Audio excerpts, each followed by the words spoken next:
क्या आपको स्टोन यानी पथरी हो गई है? तो इस वीडियो में मैं आपको बताऊंगा कि आपको इसके लिए कौन सी जांच करवानी चाहिए।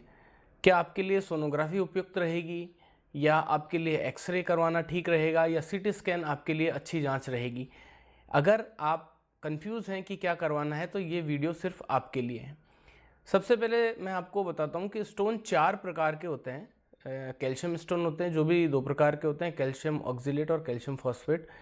यूरिक एसिड स्टोन होते हैं, सिस्टीन स्टोन होते हैं और ये 4 प्रकार के स्टोन होते हैं। कुछ जांचों में कुछ अलग तरह के स्टोन डिटेक्ट हो पाते हैं, कुछ जांचों में कुछ दूसरे तरह के स्टोन डिटेक्ट हो पाते हैं।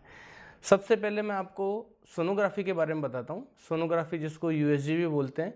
यूएसजी जो है वो जो डॉक्टर आपको प्रिस्क्रिप्शन में लिख के देता है वो लिखता है यूएसजी केयूबी। अलग अलग तरह की सोनोग्राफी होती है, तो केयूबी नाम की जो यूएसजी है वो आपके लिए सुटेबल रहेगी।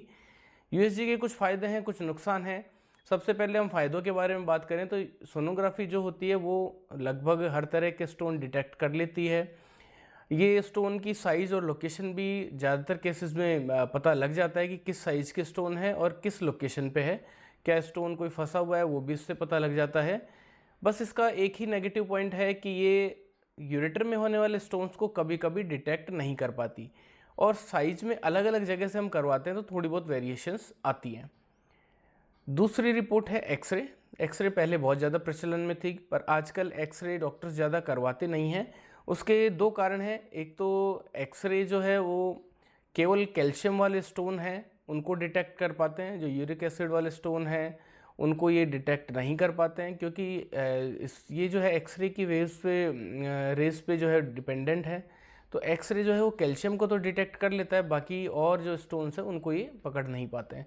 दूसरा, एक्सरे की जो रेज़ है वो शरीर में नुकसान करती है, इसलिए आजकल डॉक्टर्स इसको करवाते नहीं हैं। परंतु पहले ये काफ़ी प्रचलन में थी, ज़्यादातर डॉक्टर्स पहले एक्सरे ही करवाते थे। अच्छा, एक्सरे जो होते हैं उसकी अवेलेबिलिटी सब जगह रहती है। जैसे छोटी से छोटी लैब में भी एक्सरे का जो है वो सेटअप होता है, तो ये ईजिली अवेलेबल रिपोर्ट है, इसलिए डॉक्टर्स इसको करवाते हैं। अब हम बात करते हैं सीटी स्कैन के लिए। सीटी स्कैन बहुत शानदार जांच है स्टोन के हिसाब से। ये हर तरह के स्टोन को, हर जगह के स्टोन को डिटेक्ट कर लेती है। साइज़ भी बहुत ही एक्यूरेटली डिटेक्ट कर लेती है। परंतु ये बार बार करवाना ठीक नहीं है क्योंकि एक तो कॉस्ट वाइज भी ये बहुत ज़्यादा होती है, दूसरा इसकी रेज होती है वो भी बार बार करवाने से शरीर को नुकसान देती है। फ्रेंड्स, एक और जांच होती है आईवीपी, जिसकी फुल फॉर्म है इंट्रावीनस पाइलोग्राम।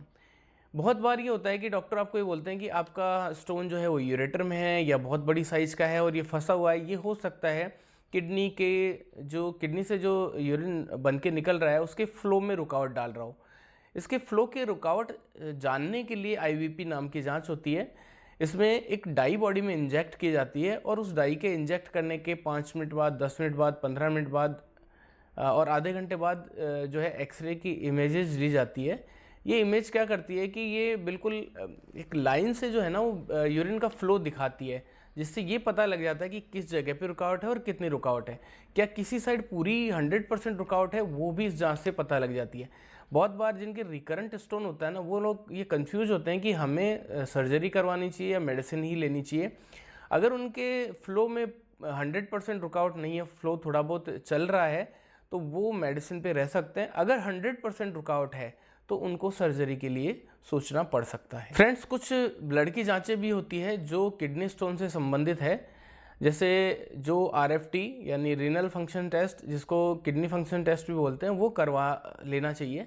कई केसेस में ये हेल्पफुल होता है। ये किडनी के फंक्शन को शो करता है, जैसे यूरिया और क्रिएटिनिन। अगर इनके लेवल्स ठीक है, जैसे यूरिया की अपर लिमिट होती है 40 और क्रिएटिनिन की अपर लिमिट होती है 1.30। अगर यूरिया और क्रिएटिनिन इनकी लिमिट से थोड़ा ऊपर बढ़े हुए हैं, जैसे क्रिएटिनिन अगर 1.5 के आसपास है और 2 तक है और यूरिया जो है वो 50-55 तक है, तो कई बार ये एक साइड के दोनों में से किसी एक साइड की किडनी के ऑब्स्ट्रक्शन का इससे पता लगाया जा सकता है। अगर इनके लेवल्स इससे भी ज़्यादा बढ़े हुए हैं तो ये किडनी फेल्योर का भी एक साइन है। तो इसलिए जो ब्लड की जांचें हैं उनमें यूरिया और क्रिएटिनिन का बहुत महत्वपूर्ण रोल है।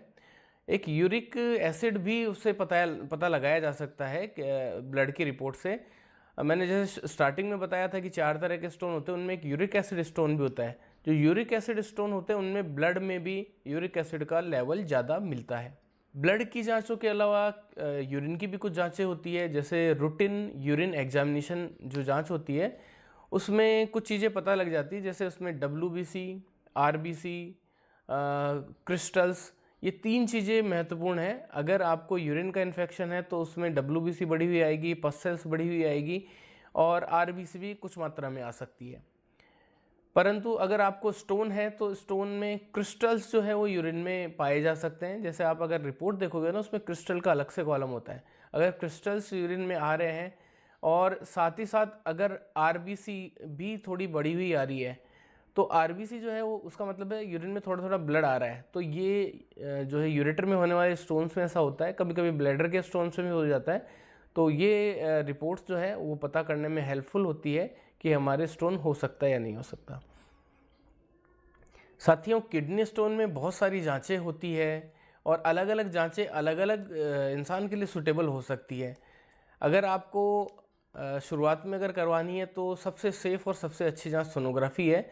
इसलिए आप कॉल करके भी कंसल्ट कर सकते हैं मुझे। स्क्रीन पे जो नंबर दिया हुआ है उस पर आप कॉल करके कंसल्ट कर सकते हैं।